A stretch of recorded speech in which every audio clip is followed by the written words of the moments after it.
Merhaba değerli izleyicilerim, Pirhanoğlu'nun penceresine hoş geldiniz. Yeni bir Kur'an ışığında kavramlar programıyla karşınızdayım. Sizleri sevgi ve saygıyla selamlıyorum. Bu çalışmamızda Kur'an'a göre inkarcı, müşrik, münafık kavramlarını işlemeye çalışacağım. Kur'an ışığında bir analiz yapmaya çalışacağım.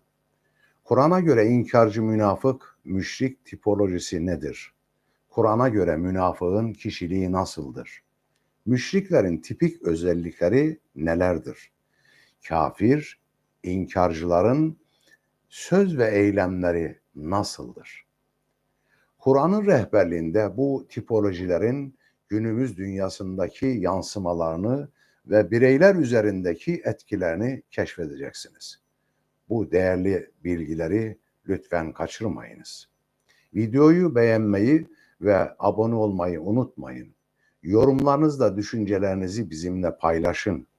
Videoyu arkadaşlarınızla paylaşarak onların da bu konuda bilinçlenmesine katkı sağlamış olursunuz. Evet, değerli izleyiciler, Yüce Allah'ın sevgi ve merhameti üzerinize olsun. Esenlikler diliyorum. Bu videoda Kur'an ışığında inkarcı, münafık, mümin ve müşriklerin tipolojilerini inceliyoruz.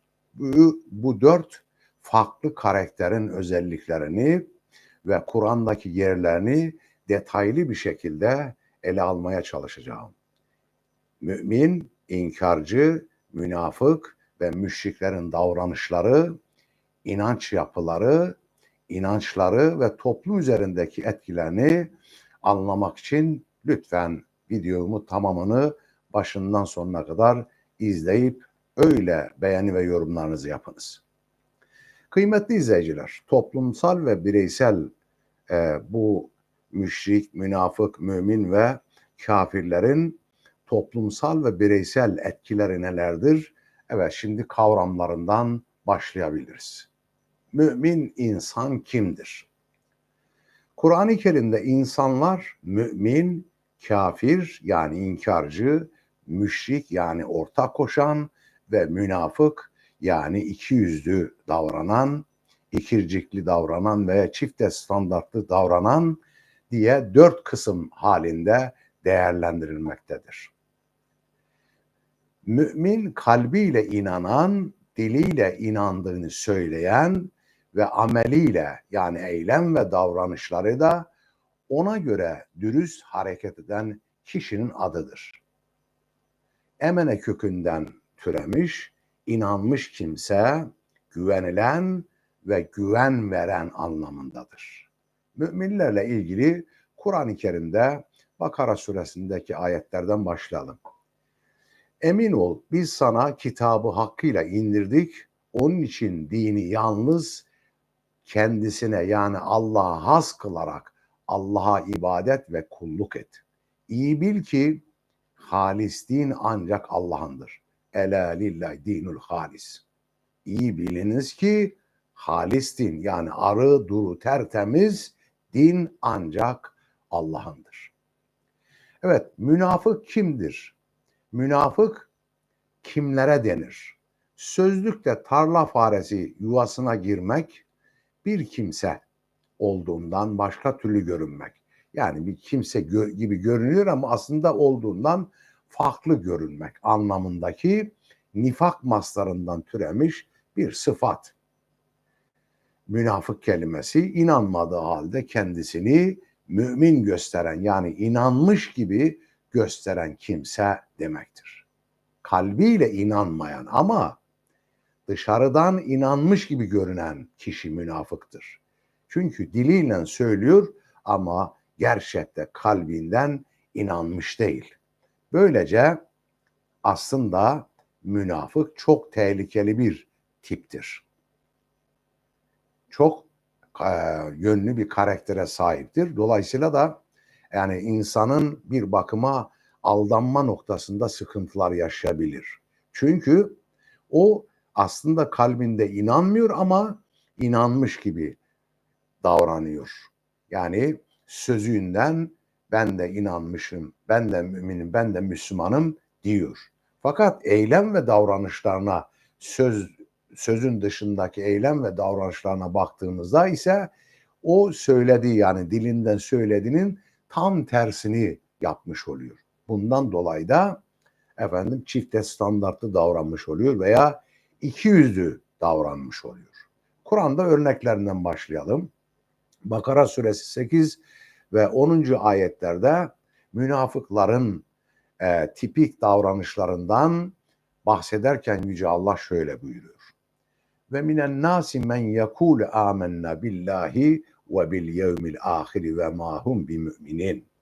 İnsanlardan öylesi vardır ki veya öyleleri vardır ki hiçbir şekilde inanmadıkları halde Allah'a ve ahiret gününe inandık derler.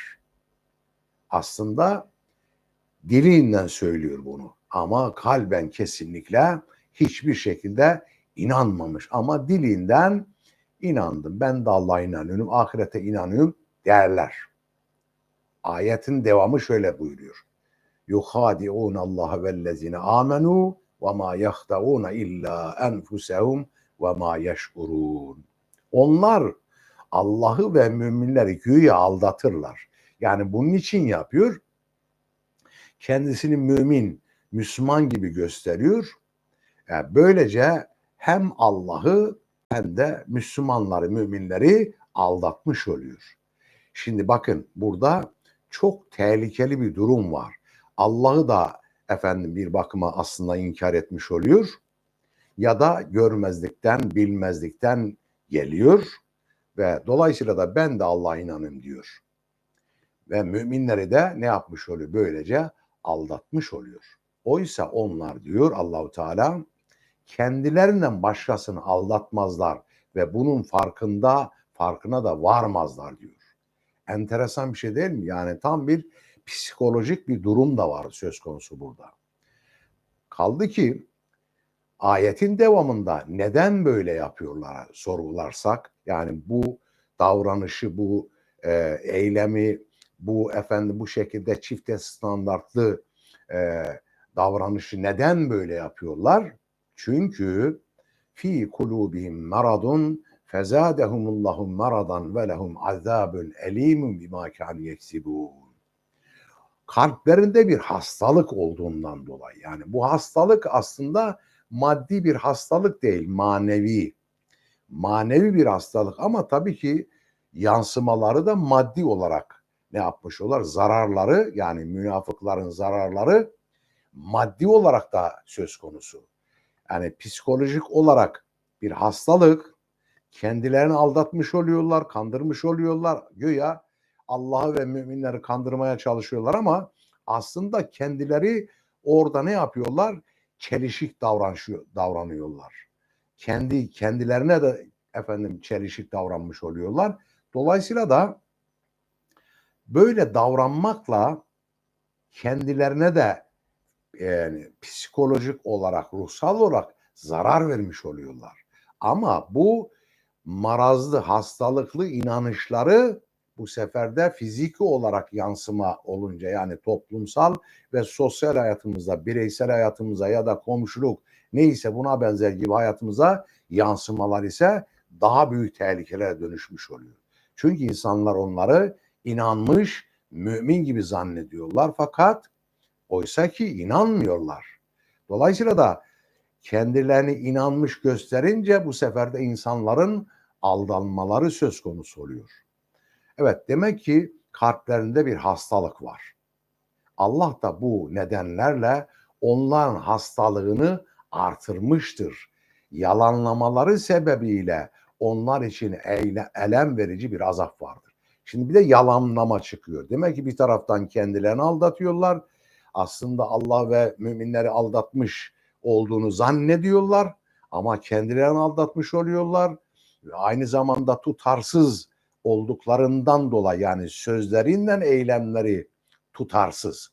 Sözleri güzel gibi görünüyor fakat eylemleri, yani davranışları yanlış olmuş oluyor. Bir de yalan söylemiş oluyorlar. Yalan söylemekle de karşı taraftaki insanlara zarar vermiş oluyorlar. Evet.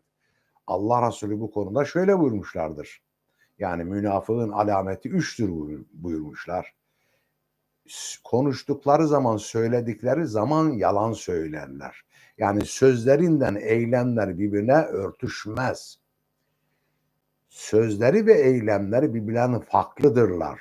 Söylediklerinin tam tersini yaparlar ya da yaptıklarının tam tersini söylerler.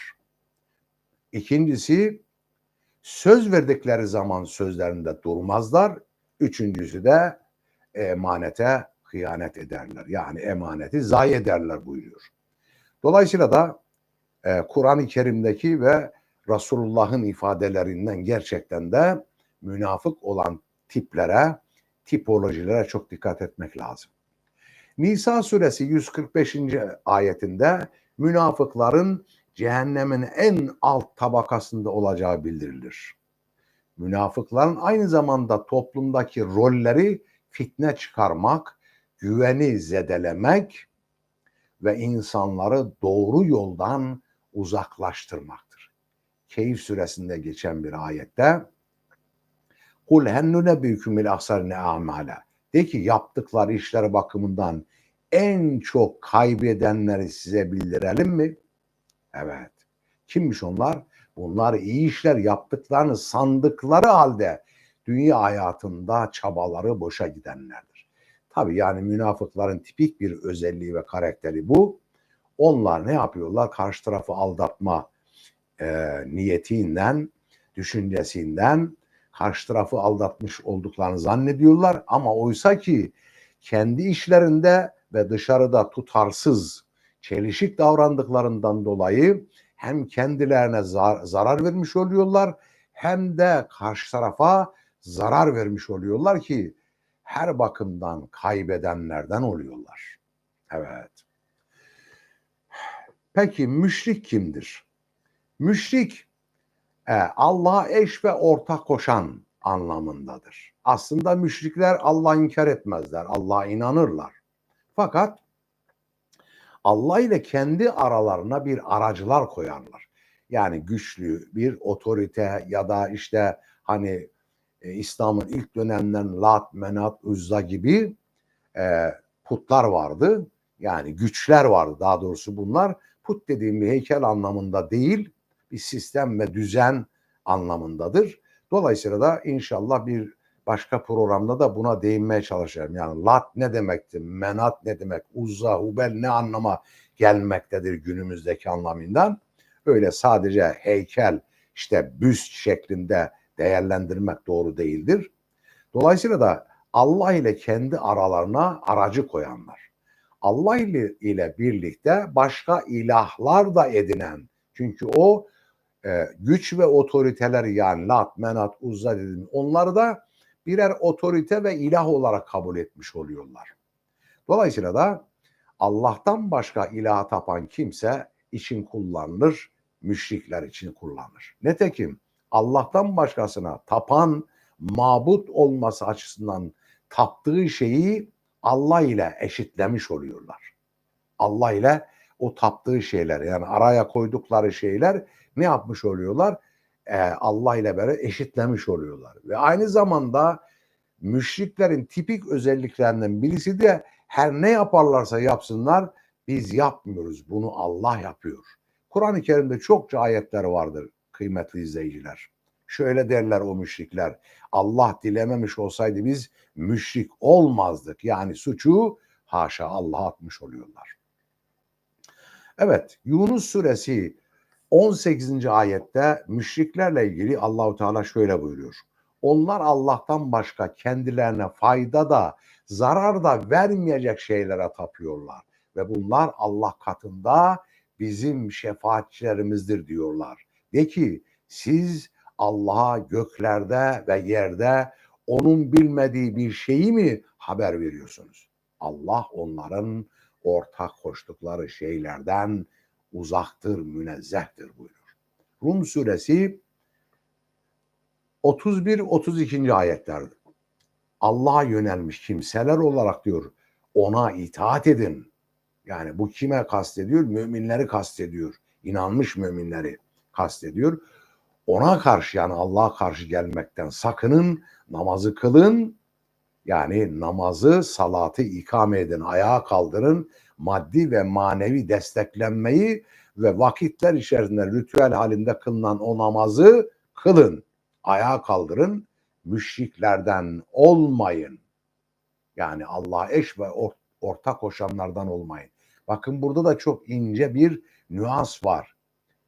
Allah'a yönelmiş kimseler olun diyor. Allah'ın dışındaki şeylere yönelmeyeceğiz. Ve Allah'a itaat edeceğiz. Allah'ın koymuş olduğu yasalara bağlı davranacağız. Ve Allah'a karşı gelmekten sakınacağız. Ve namazı yani desteklenmeyi vakitler içerisinde kılınan namazı ikame etmeliyiz. Asla müşriklerden olmayın diyor. Onlar yani müşrikler dinlerini parça parça ettiler ve bölük bölük oldular.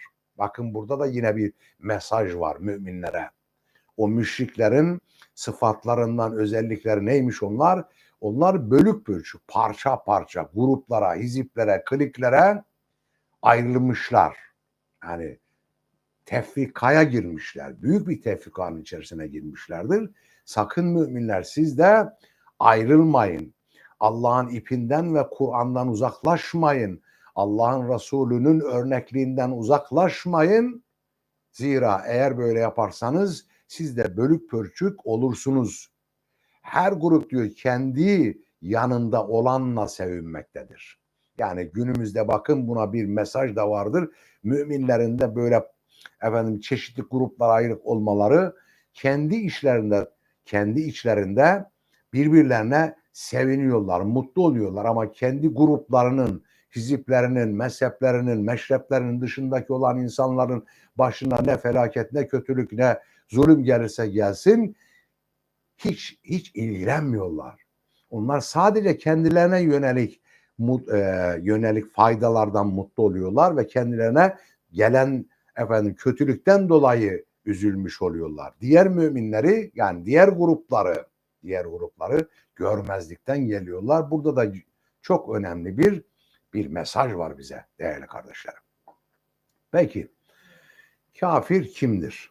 Sözlükte örtmek, gizlemek, nankörlük etmek gibi manalara gelen kafir, kefr, küfr, küfran terim olarak genellikle Allah'tan alıp din adına tebliğ ettiği hususlarda peygamberi tasdik etmemek, yani o peygambere inanmamak, yani o Allah'ın mesajını getiren Resulüne, elçisine, nebisine inanmamak ve ona inanmamak diye de tanımlanabilir. Yani kısaca bu demek ki Allah'a ve Allah'tan gelen o kutlu elçiye inanmayan ve Allah'tan gelmiş olan o ilahi mesaja da inanmayan kişi olarak tanımlanabilir. Kafir kimdir? Ayetlere baktığımızda şöyle buyuruyor. Allah'ın varlığını ve mesajını reddeden, bilerek inkar eden kişidir. Yani açık ve nettir. İnanmıyor. Allah'a inanmıyor. Evrenin yaratılışını Allah'ın yaratmadığına inanıyor. Veya evrenin sahibinin Allah olduğuna inanmıyor. Yaratanın Allah olduğuna inanmıyor. Peygambere inanmıyor. Dine inanmıyor. Vesaire vesaire çoğaltabiliriz. Fakat burada bir ince bir mana daha vardır. O da kafir aslında örtmek manasınadır. Burada ince bir mesaj daha vardır. O da bir kişi inandığı halde Allah'ın ayetlerini görmezlikten gelirse, yani örterse veya hakikat ve gerçeğe şahit olduğu halde görmezlikten gelirse onu örtmüş oluyor ki bu da ameli inkar yani kafir manasına gelir. Ve bir analiz yapmaya çalıştım. Sizce hangisi daha tehlikeli? Mümin mi, münafık mı, müşrik mi, kafir mi? Yorumlarınızı bekliyorum. Değerli izleyiciler, yorum ve paylaşmayı unutmayın lütfen. Bir başkaki programda buluşmak üzere. Hoşça kalın.